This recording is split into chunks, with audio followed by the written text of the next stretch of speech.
Hello दोस्तों। आज हम देखेंगे जीएस का 20 अति महत्वपूर्ण प्रश्न जो झारखंड सीजीएल व अन्य परीक्षाओं के लिए अति महत्वपूर्ण है। तो चलिए बिना देर किए हम प्रश्न की ओर बढ़ते हैं। पहला प्रश्न है, द स्टडी ऑफ एडमिनिस्ट्रेटिव नामक निबंध किस वर्ष प्रकाशित हुआ था? ऑप्शन है 1887, 1955, 1910, 1968। इसका राइट आंसर होगा 1887। द स्टडी ऑफ एडमिनिस्ट्रेटिव नामक निबंध 1887 में प्रकाशित हुआ था। इसका लेखक वुडरो विल्सन है, जो अमेरिका के राष्ट्रपति थे। एडमिनिस्ट्रेटिव मतलब लोक प्रशासन, ने सरकार का जो शासन व्यवस्था है उस पर यह बुक यह निबंध आधारित है।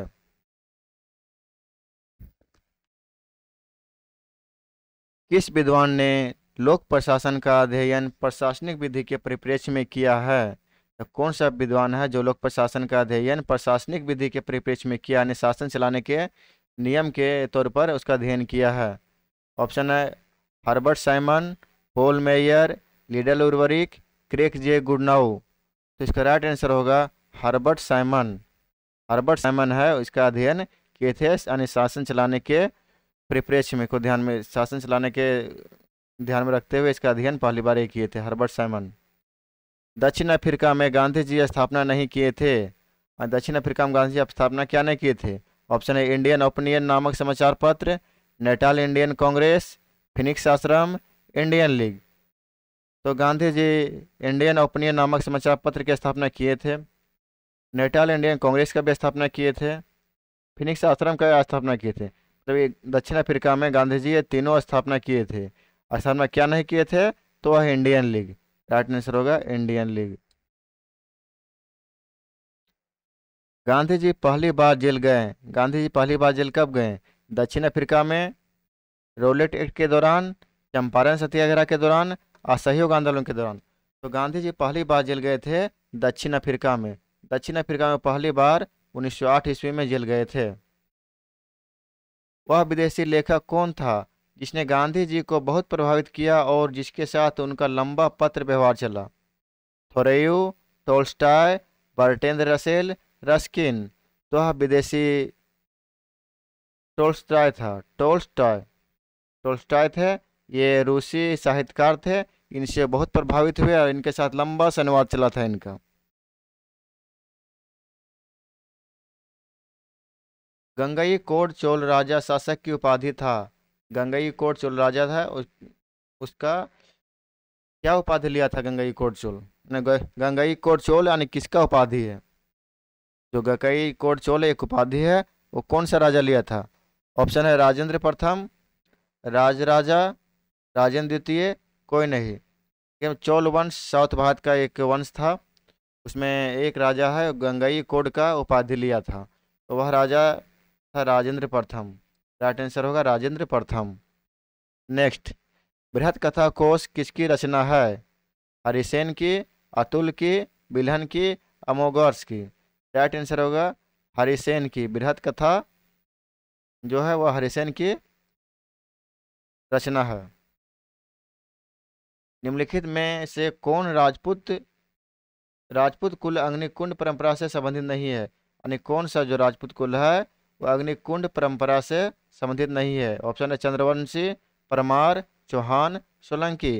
Right answer Chandravanshi. चंद्रवंशी जो है अग्निकुंड परंपरा से संबंधित नहीं है। कौन सम्मिलित नहीं है? गढ़वाल कनौज, परमार मालवा, तोमर दिल्ली, चालुक्य बुंदेलखंड। तो देखिए गढ़वाल वंश का राजधानी कनौज था, ये सही है। परमार वंश का इसका भी राजधानी जो मालवा था। तोमर तोमर का वंश का राजधानी भी दिल्ली, तोमर का भी था। चालुक्य चालुक्य बुंदेलखंड दिया हुआ है। तो चालुक्य जो वंश था उसका राजधानी बुंदेलखंड नहीं था, इसका बादामी था। चालुक्य का बादामी था। ये सम्मिलित नहीं है। ये चालुक्य वंश का राजधानी कहाँ था? तो बादामी था। बादामी।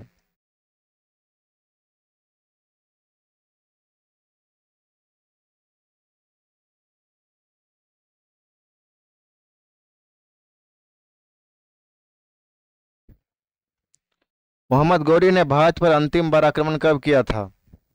1205, 1206, 1207, 1208। राइट आंसर होगा 1206 में। मोहम्मद गौरी पहली बार अंतिम बार आक्रमण 1206 में किया था और पहली बार 1175 में आक्रमण किया था। प्रथम आक्रमण 1175 में और अंतिम आक्रमण 1206 में किया था। 1857 के विद्रोह का आरंभ कहाँ से हुआ? लखनऊ, मेरठ, कानपुर, दिल्ली। राइट आंसर होगा मेरठ। शेखर बोस किस खेल से संबंधित है? हॉकी, वॉलीबॉल, क्रिकेट, शतरंज। तो शेखर बोस, जो बोस है वो वॉलीबॉल से संबंधित है। शेखर बोस वॉलीबॉल खेलते हैं। राइट आंसर होगा वॉलीबॉल, बोस वॉलीबॉल। झारखंड के किस जिले की जनसंख्या सर्वाधिक है? रांची, पूर्वी सिंहभूम, चाईबासा, लातेहार। तो सबसे ज्यादा जनसंख्या रांची में है। राज्य और संघीय क्षेत्र की राज्य भाषा में प्रतिनिधित्व का विवरण किस अनुसूची में है? तो राज्य और संघीय क्षेत्र की राज्यसभा में प्रतिनिधि का जो विवरण है वह कौन सी अनुसूची में है? अनुसूची प्रथम, चतुर्थ, छठी और कोई नहीं, तो ये चौथा अनुसूची में है। बाल श्रम का निषेध किस अनुच्छेद में है? अनुच्छेद 24, अनुच्छेद 30, अनुच्छेद 25, अनुच्छेद 28। तो बाल श्रम का निषेध जो है वो अनुच्छेद 24 में दिया गया है। मौलिक कर्तव्य जोड़ा गया है सरदार सवर्ण सिंह समिति के सिफारिश पर, सच्चा समिति के सिफारिश पर, सरकारी अधिकारी के सिफारिश पर, बलवंत राय मेहता के सिफारिश पर। तो जो मौलिक कर्तव्य है वो जोड़ा गया है सरदार सवर्ण सिंह समिति के सिफारिश पर। सरदार सवर्ण सिंह समिति। तिरंगा झंडा को कब अपनाया गया? 22 जून 1947, 22 जुलाई 1947, 22 जुलाई 1948, 22 अगस्त 1947। राइट आंसर होगा 22 जुलाई 1947।